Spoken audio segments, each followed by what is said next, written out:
train station. Okay, läuft. Okay. 3, 4. Let's go. Hi, this is Gregor from BassTheWorld.com, but I guess you know that already. I'm here at TGU 19, Thomann Gearhead University, and I'm meeting Warren Huart. I hope I pronounced this right. That's perfect. I know Warren for many years, not really in person, but as a YouTube personal. You have a YouTube channel called Produce Like a Pro, where you do production stuff, recording, tracking. Oh yeah, it's a lot of fun. I'm a producer, an engineer, and a mixer, and I think I didn't start off by going to. First of all, I didn't go to music school. I didn't get a job in a recording studio and intern and assist, and I learned to do this just the way that everybody else has to nowadays, which is kind of just figuring it out as you go. Yeah. So I felt like, let's do a YouTube channel. Then because I feel like the average kid watching YouTube channels trying to figure out how to do stuff. Yeah. So this whole new world just sort of speaks to me because it's my story. So that's why I started the channel. Yeah, that's brilliant. And I guess I'm one of those kids because when I got into production and making these videos that you're watching here right now, actually your channel was a huge guidance for me to learn about how to do things, what kind of gear to try to make to improve sound. And there's actually, as I told you yesterday, a lot of recommendations that you gave on the channel for bass stuff that I bought later and checked if it works well for me, and basically half of my studio is just recommendations from the channel, which is thank you. Thank you. So what I would like to do today is talk you a little bit about what's your favorite way to record bass. Of course, there are similar ways, but what's your go-to? Let's start with this. What's your go-to setup for a bass? I think it's a great question. I think that there's a definitely it depends is the answer. Yes. So when I'm got the opportunity to work in a world-class recording studio like a Sunset Sound or one of these amazing studios I work at, obviously you have everything at your fingertips. And the classic and most famous microphone for a bass amp has to be the Neumann 47 FET. Now, I did find when I made the Phrase second album that isn't necessarily the only mic. I was so used to using it. I got the situation where we had one FET 47 that we had rented for the album, and it was either on the bass amp or the kick drum. Yeah. And then, which was okay when I was only recording drums and we didn't have a bass player there. There was a few times we didn't have a bass player. And then we had to overdub. But then when the bass player arrived, I'm like, where do I put it? So I took the FET and I put it on the kick drum. And I grabbed, it was a Audio Technica, $400 or $500 large diaphragm mic, and I had got them to buy it for their demo mic. It was like their demo mic they moved around. So they put it up on the bass amp, and I swear blind, and no disrespect to Neumann, it sounded better. I'm like, what? What happened? Okay. So I think what it is, and it's not about Audio Technica. It's about if you're doing, especially on a tube amp and it's a low volume, like on a B15, you don't need a microphone that's going to take really high sound pressure levels. Yes. So some of those $400-$500 microphones, of which those of you that follow me will know I'm a big fan of Lewitt, an Austrian company. And it's not even just them. There's so many microphones in that price range which sound phenomenal on bass. So I think whatever your vocal condenser microphone is, if you're a producer or an engineer, and you've got a low output amp like a B15, just put it down in front and you'll be amazed how good it sounds. Now, there are guys that use small diaphragm condensers. I've done it a couple of times and it's okay, but they're usually blending it with lots of other sources. Yes. And the other reason why I say depends is also, what are you going for? If you're a metal guy, then what is your amp doing? Is it like super driven and aggressive? And that way you probably want to use a dynamic microphone. And the traditional ways would be like EV, RE20, yes, which is that big kind of bulletproof mic. Even a 57, if it's not your only source of low end. Yeah. Now, I've been talking about this for about 4 years since I started the channel, and now everybody I know talks about it. But your DI is your best source of low end. That's one thing that I wanted to add, because obviously you went straight into microphones, but I think for most people this the typical way they record. I think most bass players, especially at home, got a DI. You have a DI or you go straight into the interface. How often do you actually do that? Like, all the time. If you have like all the gear that you love at hand, do you still do DI recording? Yeah. And then you've got tons of great DIs on the market. And again, it depends on budget. If you have endless budget, then I would definitely buy the Acme DI. Yes. I bought it. Oh, it's amazing. You know what I mean. It has this is. massive transformer. I mean, the DI itself is like this heavy, and it's only about that big. And looks like a military piece, basically. it does, yeah. It looks like something from the Second World War. It looks like, built in the 40s. Yeah. And this thing, then as you know, just rounds off the transients. Yes. It's an audible and visible waveform. You look at it and go, oh, it feels like there's a compressor in there. There isn't. It just rounds off the transients. And it's made by a company in Detroit and based off a DI that they found in the Motown studios in Detroit. Yes. So it is the sound of James Jamerson just plugging into it. And if you only, what is it, about $400 or $500, isn't it? For about 400 euros. Yeah. So if that's all you want to get, it can be everything. It sounds to me, honestly, like a combination of a bright modern DI with an amp blended together. So if I only had to buy one thing, that would be the one thing I would buy. But this is a DI. It's a DI. I guess the next steps is into mic preamps, I guess. Yeah. This is like the evolvement from there. So what's your go-to there in this department? Go to DI or go to mic pre? A mic pre. Go to mic pre. These days, I've been using 312s. Okay. I use the BAE 312s. Let's say what we were talking about API. Yeah. Not everyone's studio guy here, so we have to.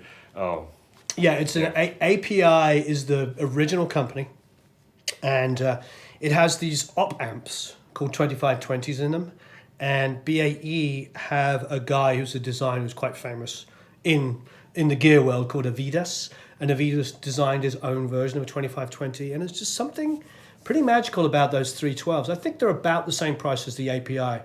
And it's important to know if you are serious about this, you have to buy a 500 series unit. Now, a 500 series unit for bass players that aren't that technical yet is like where the mic pre's plug in. But the great thing is once you get one of those, it's a whole new world. Because you have the ability to plug in and out and daisy chain things. You could buy a nice mic pre, and then maybe you want to buy an EQ, maybe you want to buy a compressor, and then maybe you want to change it out. So you sell the compressor and you buy a more expensive compressor or something. 500 series is a nice world to be in. I like it. The only thing I would say on a little bit of a tangent is if you are going to buy a 500 series rack, buy the best one you can afford. Yeah, with a strong power supply. Exactly. It's all about the power supply. Some of the cheaper ones are a little, let's say, temperamental if you've got a lot of units, and the voltage that it runs on, particularly for bass players, is important because low voltage means thin bass. Yes. You want that to be it's something you can really, really notice. When I get massive drops of power, because we live in the hills in Los Angeles, and we sometimes get these brownouts where everybody's got their AC on and the power drops.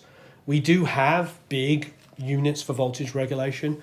But I did a recall on the mix, and the power was at 90 when it should be at 110. And I recalled the mix and bounced it, and I compared the day before and that one, and the low end.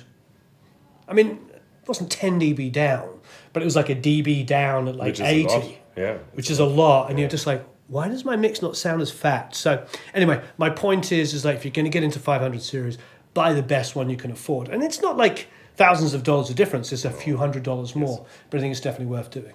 But if you only have one DI and it was the best, I definitely would go with Acme. But I do like Radial. Radial have been good to me. Every piece of equipment I bought of Radial still works. I've never had a Radial product ever break down. They're both like a tank. Is there something low budget that you came across over the last years, maybe also by doing your channel, because you review all kinds of gear that you to be honest, okay, this is super cheap and works very well? To be honest, Whirlwind is the industry standard, and it's a good. I think Whirlwind DIs are about $100, aren't they? I don't know. They're the classic American DIs called Whirlwind. We could look it up, but they're the most basic one that you see in a recording studio. I think they're 100-ish, maybe a give or take a few dollars. And probably half the records that we grew up listening to were recorded using that. They're not going to impart anything on the signal. I mean, the Acme obviously rounds off the transients, adds more low end. I mean, it sounds like you've EQ'd and compressed it. I mean, that's special. But the Whirlwind is going to sound like an accurate representation of your bass, and probably an industry standard. And if you're looking for value for money, that's probably the way to go, because people are going to recognize it. And if they're coming into your studio, they'll think at least you know what you're talking about if you've got something like that. I haven't come across any other cheaper ones, because I feel like if I'm going to go cheaper, I might as well just plug into my I/O. That would kind of be my next question. Yeah. At what point it kind of makes sense just to go directly into the interface, and which is, if you have a decent interface, sounds brilliant. So you don't, which is nice, good information for everyone who wants to record at home. Just get a semi-decent interface, and you don't even have to pay like $500 anymore. Exactly. Things go really cheap now, and just plug your bass in, and you can dial all the other. If you want specific sounds, you can do this afterwards. Because obviously, miking up at home is super complicated. You often, I think, even with my studio, it's a semi-treated room, but microphones I hear so much of the room, and this is an issue you will always run into. And unless you have a very nice treated studio room, miking is very heavy for bass. Well, and just the volume problems. You're in in Berlin, and you're trying to track a bass in an apartment building. The neighbors are banging on the wall at 2:00 in the morning. You know what I mean? It's it's not working. It doesn't really make any sense. The great thing look, let's be honest. In the digital world, everything has changed. Yes. And I get stuff to mix, and I hear stuff on the radio that I know is recorded with a DI, and a lot of the time, I have an SSL, I have a CADAC console, I have Neves, APIs, BAE stuff, you name it, Pultex. I have all this expensive equipment. Yeah. I also have an Audient ID44, which is about this big. And what I do a lot of, for those people that watch my channel, is when I do mic demos, I do everything through the ID44, because I want people to hear what it's going to be like for them. Yes. So when they download the files, often we'll do a giveaway of the product or something, but we try often to give away the files as well, so they can mix it and listen to them and see what they are. And those, if we're doing a $200 microphone, it's going through an inexpensive, I/O. And I think that's an important thing. And then, of course, you can move into the world like, we're going to later with UAD, where you not only get the interface, you also get a schnizzle ton. That's the polite way of putting it. It is, a schnizzle ton of plugins, where all of the things we're talking about, like earlier, like B15s and miking techniques and cabinets and EQs and compressors and mic pre's, all of that stuff is built in, and you come in and you start selecting it. So,